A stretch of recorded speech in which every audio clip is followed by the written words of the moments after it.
એક ગામમાં એક ડાકણ રહેતો હતો.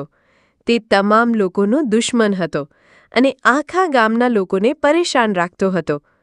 લોકો ડાકણથી બચવા માટે પોતાના ઘર આવતા જ કોઈ ન કોઈ લીથની દીકરી કંટાળ્યા હતા. ગામના લોકો જરાય સુધી ડાકણથી દૂર જ રહેવા માંગતા હતા. એક દિવસ એક વડીલ ખટાટ કરીને ગામમાં આવ્યા. ગામના લોકોને તેઓએ કહ્યું, આખું ગામ એક થવાઓ અને પ્રેમ દયા દ્વારા સકારાત્મક શક્તિએ વિજય મેળવવો જોઈએ. પછી વડીલ ડાકણનો સામનો કરવા માટે ગામના લોકો સાથે મળીને કેટલાક નક્કી કરેલા પ્રકારના કાર્ય અને દયાની વાતો શરૂ કરી દીધા.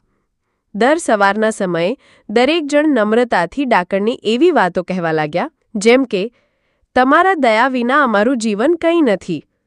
અચાનક આ દયા અને પ્રેમમાંથી ડાકણને પીડા થવા લાગી. તે પહેલાં જેમ રક્તપાત કરે તો હવે એ ગુનાનો અનુભવ કરતાં કરતાં પોતાની અંદર ફેરફાર કરી રહ્યો હતો. ડાકણે આખરે લાગ્યું કે તેના માટે આ બધું જેવું નંદનકાનન કેમ ન રહે? અંતે ડાકણ હવે ગામમાં કોઈને છેડે નહીં.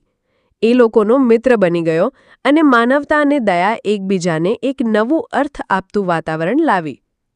આ કથા આપણને આ શીખ આપે છે કે આપણી નમ્રતા અને દયા અન્ય વ્યક્તિ પર ભય બેધતા વધુ પ્રભાવ નાખી શકે છે.